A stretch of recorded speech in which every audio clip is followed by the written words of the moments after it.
Welcome back. It's your boy Fresh. And I'm Mary, and we are a Co-ople of nerds. And today, we're going to ask the question, what about the board game backlog?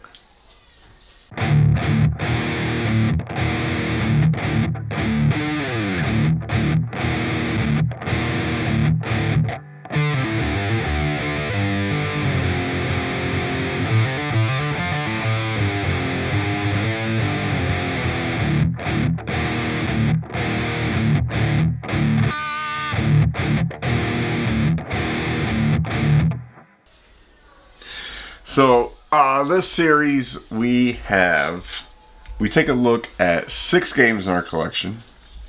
We currently have 578 board games and expansions, so we're doing about 1% of video. I was thinking about that today.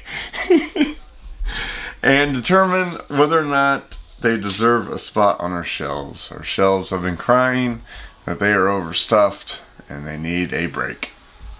So let's jump right into it. The first game, Sushi Go Party. So this is a drafting game. It's pretty much all you do. It's a little bit of set collecting, but that's kind of baked into all drafting games. The biggest difference between Sushi Go Party and Sushi Go is that the party version has extra entrees, extra appetizers, desserts, and stuff like that. So you can swap them out one for one, and they score a little bit differently. But other than that, it's pretty much the same. So what did you think of Sushi Go? We don't talk about these right after we finish playing them. We are doing this longest in the collection to newest in our collection. If we liked views, we'd probably do it the other way. But So, I really like this game. Mm-hmm. I think it's simple, and so it's really nice to be able to play with friends. But we also found the power of the wasabi. In this one. Mary stomped us in this game. I found the power of the wasabi. I didn't realize there were so few wasabis in there, and I just kept getting all of them. And it's a very, very powerful card.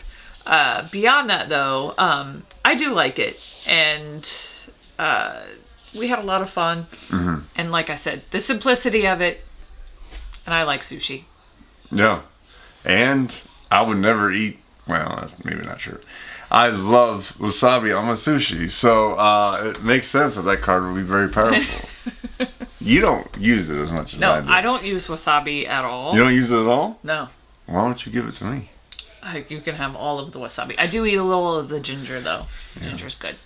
What about wasabi instead of pistachio ice cream? I'll take a big scoop of that pistachio ice cream you got there. No, I agree with everything you said. I do think maybe in time, as we discover more and more drafting games within our collection and outside of our collection, maybe that one goes away.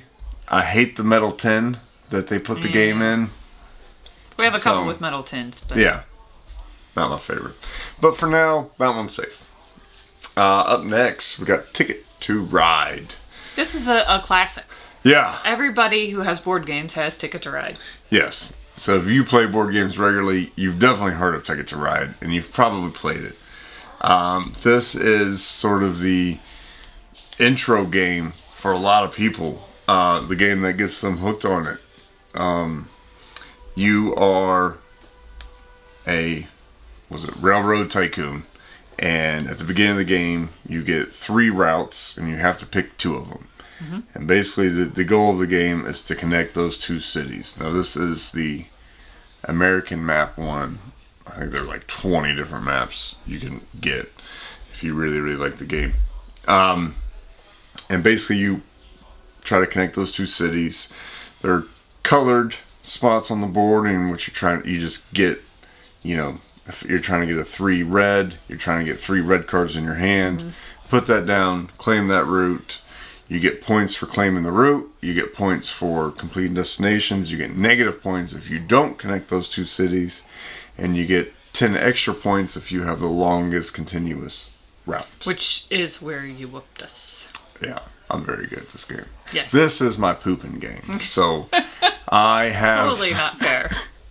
I have this app on my phone. You could buy it on your phone too. It was like $3. So when I'm in the toilet, I'm normally playing Ticket to Ride. I love it. It's fun. The app makes it so fast because I just turn up the speed to absolute max. So like, I'll put 4 or 5 computer players in there, or 3 or 4 computer players in there, and like their turns are just instant. Okay. Yeah, and so it's basically I'm sort of playing it kind of solo, but just trying to get the highest score. And sometimes you can block each other by taking routes and stuff. So what do you think? Does Ticket to Ride earn its spot? It has to. Again, this is one of those games that is a foundation in every board game player's library, so it has to stay, of course. Okay. Yeah, I don't disagree. It's great. We played it with seasoned gamers. We played it with people, brand new gamers. It always goes over great. And I think play it with the kids too. I think that's also a game that you could bring children in. Okay, up next we have Unmatched Battle of Legends Volume 1. They were so confident in this. They named it Volume 1. I love the confidence. I love that passion. So this is a combat game in which you can do 1v1, triple threat, 4 for all, or 2v2 teams. Basically, you get a character. In this particular set, there is Sinbad, Medusa, King Arthur, and Alice from Alice in Wonderland. And you just try to kill the other person. There are sidekicks, little tokens that are tied to certain heroes. But yeah, you play attack cards, you play defense cards, you can scheme, you can move around the board, try to find the best angle in this. We discovered this game at Gen Con several years ago. Oh, you were so excited. And it hooked me so hard. But what do you think? Looking back all these years later, all these battles later, I know you don't like conflict. Yeah, I don't typically like conflict. I don't typically like battles, and this is one of those ones you are forced to. You have to. There's no other way to play it, which is kind of funny because the couple of times we played it just me and you, I'm chasing you and trying to fight you. I'm trying to strategize by running away. So it's I don't know why, but it seems like it makes it not as bad. It's like in a game where there's multiple options, maybe I would choose not to have conflict, but in this one where that's the only option, it's not as bad. Right. And I do like the different mechanics and how they relate to like the characters that they represent, right? So I liked playing Bruce Lee, and he has, Well, that's not in this set.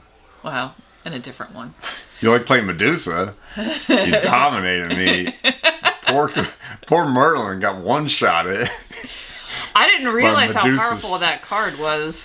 Medusa's Stone Gaze. So, spoiler alert, we got a lot of Unmatched. Yeah. But what do you think about this exact one? This exact version? Those 4 characters? Okay, so I felt like it was a little bit of an unfair match. So the 2 times that we played, I annihilated you. No, the second one was even. Sinbad versus Alice? Oh, speech pretty good.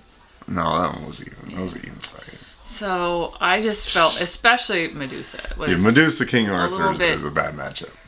Felt like it was a little more powerful than it should have been. But it's a good game. I mean, you enjoy them a lot. This isn't my typical style of game. Even though it's more tolerable for me, I'm still like, Yeah. I don't feel like there's a ton of strategy in it for me, which isn't my biggest interest, but... Right. Yeah. I love this.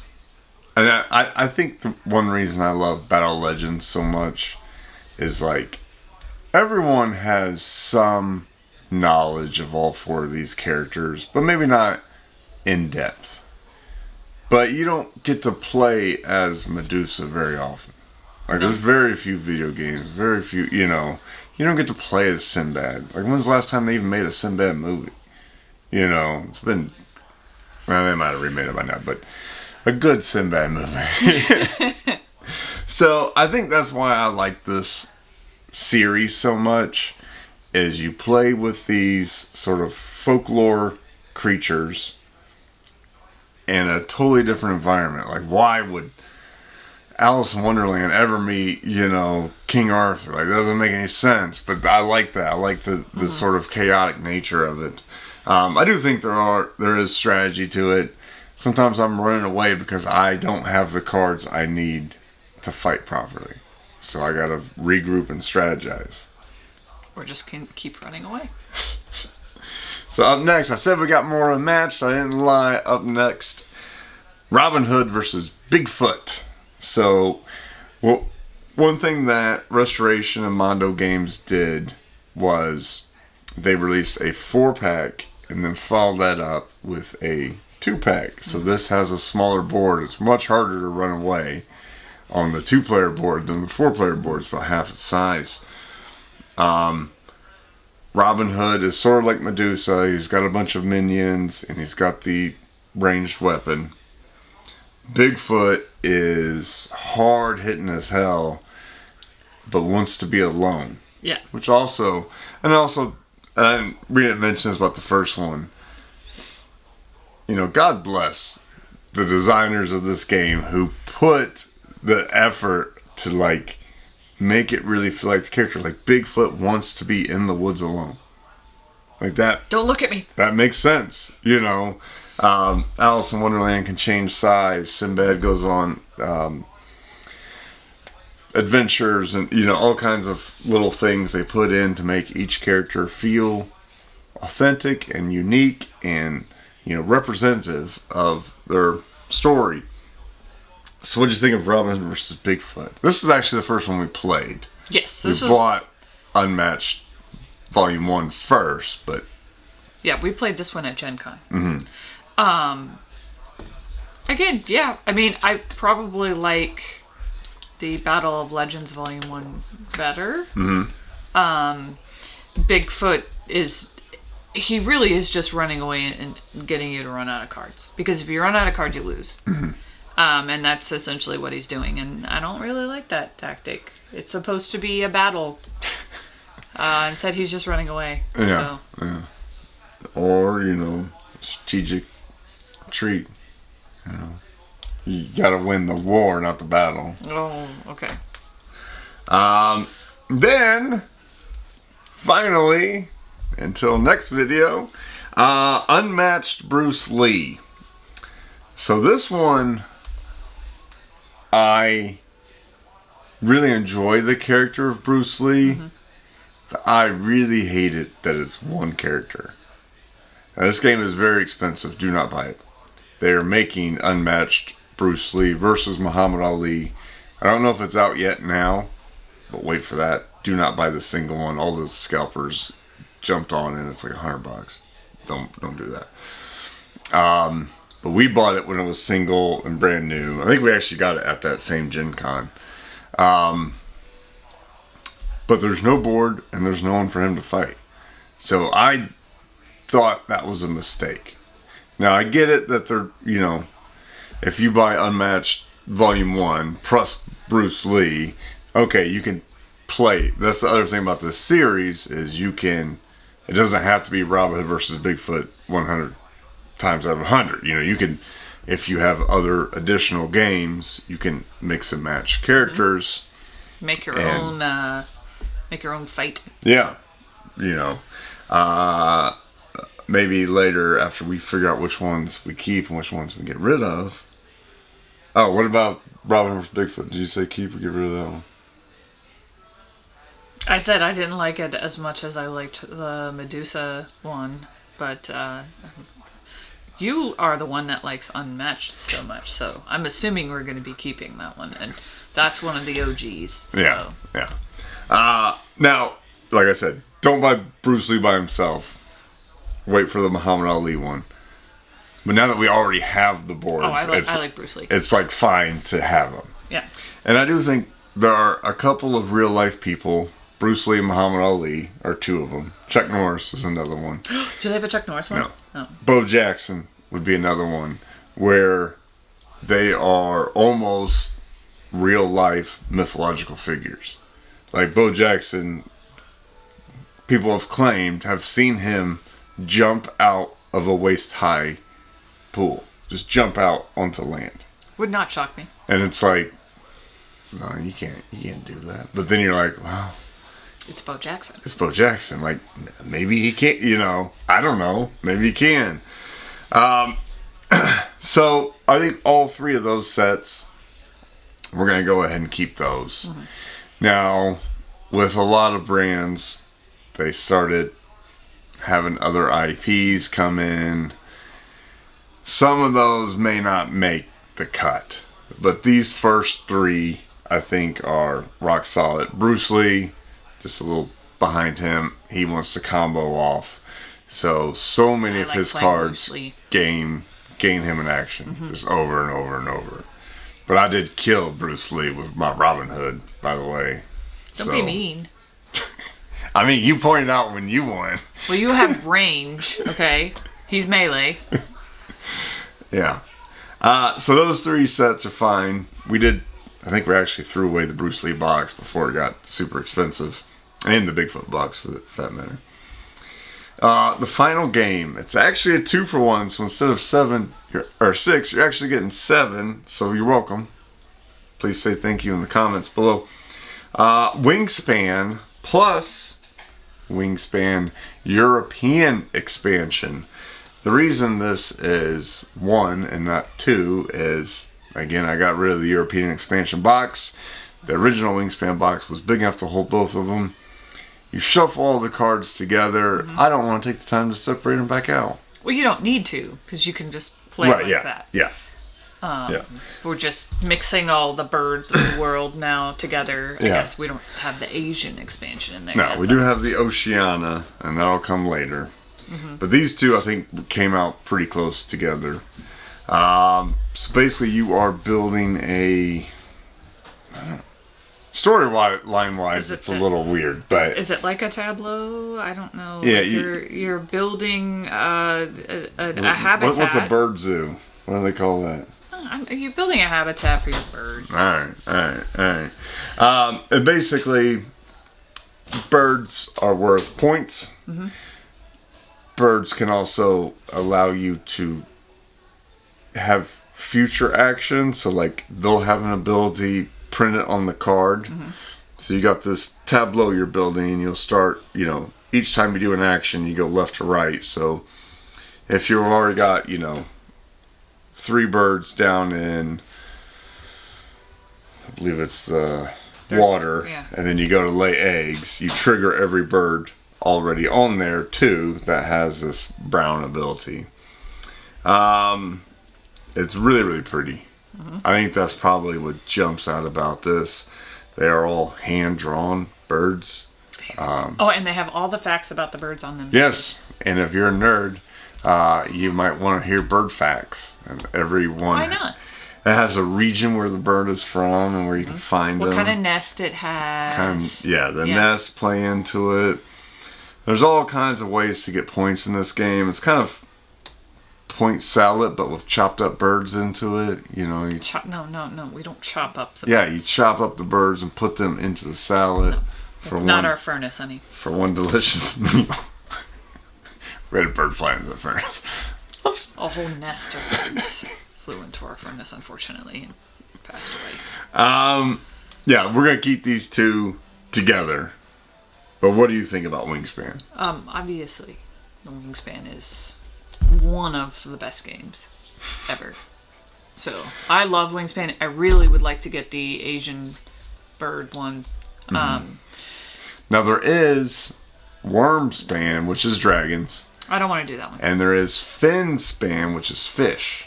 Do you have any interest in those? Okay, so I might want to try Finspan. I heard about Wormspan. It does play differently. And I'm not really interested. Yeah. It looked really, really pretty. I'm not interested. You prefer real life to fantasy? Maybe that's what it is. Or I listened to the way that Wormspan was played, and I just wasn't.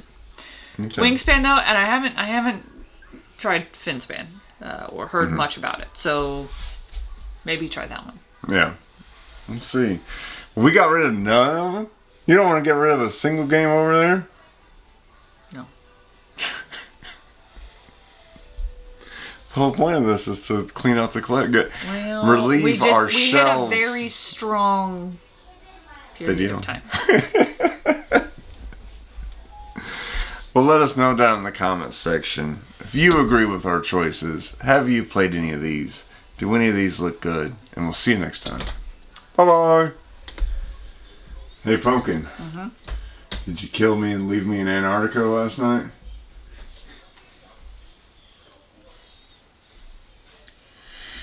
Well, I didn't kill you. I killed everybody on the helicopter.